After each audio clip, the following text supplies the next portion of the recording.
നമസ്തേ. NCERT 6ാം ക്ലാസ്സിലെ ഏറ്റവും പുതിയ പാഠപുസ്തകമാണ് ദീപകം. ദീപകത്തിലെ രണ്ടാമത്തെ പാഠമായിട്ടുള്ള ഏഷഹ കഹ ഏഷാ ക ഏതത് കിം, ഈ പാഠമാണ് നമ്മൾ ഈ വീഡിയോയിലൂടെ നോക്കാനായിട്ട് പോകുന്നത്. അപ്പോൾ ഈ വീഡിയോയ്ക്ക് മുമ്പായിട്ട് ഒന്നാമത്തെ പാഠത്തിൻ്റെ വീഡിയോസൊക്കെ അപ്ലോഡ് ചെയ്തിട്ടുണ്ട്. കാണാത്തവരത് കണ്ട് മനസ്സിലാക്കുക. അതിൻ്റെ ഒരു തുടർച്ചയാണ് രണ്ടാമത്തെ പാഠം വരുന്നത്. അപ്പോൾ ദ്വിതീയ പാഠ ഏഷഹ കഹ ഏഷാ ക ഏതത് കിം. അപ്പോൾ ഈ ടൈറ്റിലിൽ തന്നെ നമുക്ക് എന്താണ് ഈ പാഠത്തിലൂടെ ഉദ്ദേശിക്കുന്നത് എന്നുള്ളത് നമുക്ക് മനസ്സിലാക്കാൻ സാധിക്കും. ഏഷഹ കഹ എന്നുള്ളത് പുല്ലിംഗമാണ്, ഏഷാ ക എന്ന് പറയുന്നത് സ്ത്രീലിംഗം, ഏതത് കിം എന്ന് പറയുന്നത് നപുംസലിംഗം. അപ്പോൾ ഈ പാഠത്തിൽ പുല്ലിംഗം, സ്ത്രീലിംഗം, നപുംസലിംഗം ഈ മൂന്ന് ലിംഗങ്ങളും എങ്ങനെയാണ് ഉപയോഗിക്കുക, അതിൽ ഓരോ പദങ്ങളും എങ്ങനെ നമുക്ക് പുല്ലിംഗാണോ സ്ത്രീലിംഗാണോ നപുംസലിംഗാണോ എന്നൊക്കെ മനസ്സിലാക്കുന്നത് എങ്ങനെയാണെന്നൊക്കെ ഈ വീഡിയോയിലൂടെ നമുക്ക് പഠിക്കാം. അപ്പോൾ ആദ്യം തന്നെ ഇവിടെ കൊടുത്തിരിക്കുന്നത് പുല്ലിംഗ ശബ്ദങ്ങളാണ്. ഏകവചനം, ദ്വിവചനം, ബഹുവചനം എന്നിങ്ങനെ കൊടുത്തിട്ടുണ്ട്. ഏകവചനം ഒന്നിനെ സൂചിപ്പിക്കുന്നതാണ് ഏകവചനം നമ്മൾ ഉപയോഗിക്കുക. ദ്വിവചനം എന്ന് പറയുന്നത് രണ്ട് എന്നതിനെയാണ്. സംസ്കൃതത്തിൽ മാത്രമേ ഉള്ളൂ ദ്വിവചന പ്രയോഗം. ബഹുവചനം എന്ന് പറയുന്നത് രണ്ടിൽ കൂടുതൽ. അപ്പോൾ ഇവിടെ ബാലകഹ എന്നുള്ള പദം നോക്കാം. ബാലകഹ എന്ന് പറയുന്നത് ഒരു ആൺകുട്ടി, അതാണ് ഏകവചനം. ദ്വിവചനത്തിൽ എങ്ങനെയാണ്? ബാലകൗ എന്നാണ്. ബാലകഹ ഏകവചനം, ബാലകൗ എന്ന് പറയുന്നത് ദ്വിവചനം. ബാലകാഹ എന്ന് പറയുന്നത് രണ്ടിൽ കൂടുതൽ, അത് രണ്ടിൽ കൂടുതലായി കഴിഞ്ഞാൽ പ്ലൂരലായി ബഹുവചനായി. അപ്പോൾ ബാലകഹ, ബാലകൗ, ബാലകാഹ. ഇനി വൃക്ഷഹ എന്നുള്ള പദം വെച്ചിട്ടാണെങ്കിലോ വൃക്ഷഹ, വൃക്ഷൗ, വൃക്ഷാഹ. ഗജഹ ആനയാണെങ്കിലോ ഗജൗ, ഗജാഹ. അപ്പോൾ ഇന്ദ്രഹ എന്നുള്ള പദമാണെങ്കിലോ ഇന്ദ്രഹ, ഇന്ദ്രൗ, ഇന്ദ്രാഹ. അകാരാന്ത പുല്ലിംഗമായിട്ടുള്ള എല്ലാ ശബ്ദങ്ങളും ഇങ്ങനെയാണ് നമ്മൾ ഏകവചനം, ദ്വിവചനം, ബഹുവചനം വരിക. ബാലകഹ, ബാലഹ എന്നൊക്കെ അതിൻ്റെ ഏകവചനം. ബാലൗ, ഇന്ദ്രൗ എന്ന് പറയുമ്പോൾ ദ്വിവചനം. ബാലാഹ, ഇന്ദ്രാഹ എന്ന് പറയുന്നത് ബഹുവചനം. ഇതാണ് പുല്ലിംഗത്തിൻ്റെ ശബ്ദങ്ങൾ. ഈ സ്ത്രീലിംഗം നോക്കുകയാണെങ്കിൽ ബാലിക ഏകവചനം, ബാലികേ ദ്വിവചനം, ബാലികാഹ എന്ന് പറയുന്നത് ബഹുവചനം. ബാലിക, ബാലികേ, ബാലികാഹ. വൈദ്യ, വൈദ്യേ, വൈദ്യാഹ. അജ, അജേ, അജാഹ. അപ്പോൾ ഏകവചനത്തിൽ ദീർഘമായിട്ടാണ് ഉണ്ടാവുക. വൈദ്യ, അജ.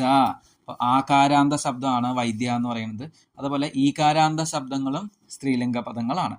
ഇനി അടുത്തത് നപുംസകലിംഗ ശബ്ദങ്ങൾ.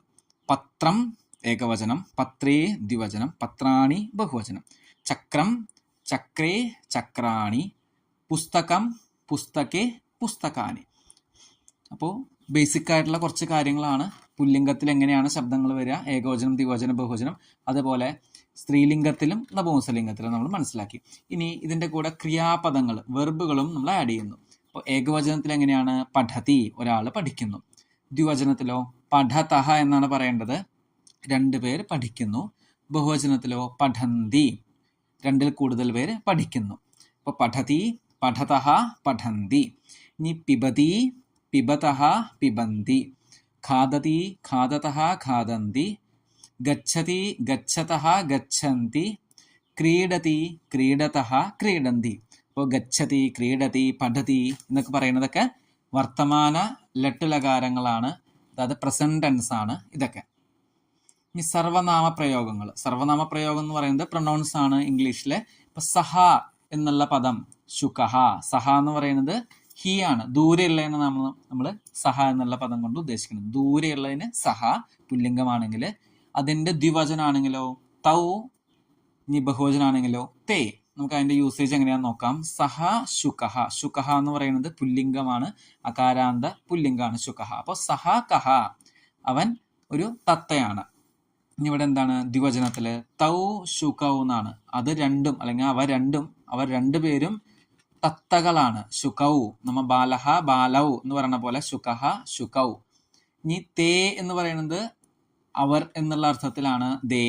ശുകാഹ, അവരെല്ലാവരും എന്താണ്? തത്തകളാണ്. അപ്പോൾ ശുകഹ, ശുകൗ, ശുകാഹ നമ്മൾ നേരത്തെ പഠിച്ച പോലെ തന്നെയാണ്.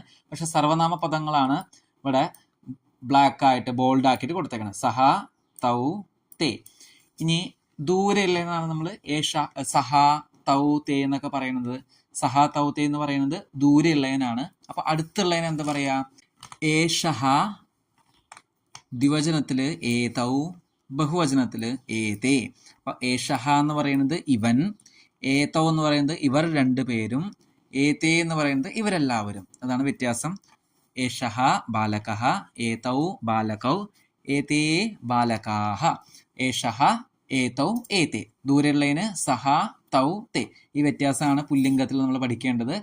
അപ്പോൾ ഈ മാർക്ക് ചെയ്ത രണ്ടും സഹ, ഏഷഹ, തൗ, ഏതൗ, തേ, ഏതേ, ഇത് രണ്ടും പുല്ലിംഗങ്ങളാണ്. ഇനി അടുത്തത് ഇതിന്റെ സ്ത്രീലിംഗ ശബ്ദങ്ങളാണ്. ആദ്യം ദൂരെയുള്ളതിനാണ് കൊടുത്തേക്കണേ. സാ ശിക്ഷിക.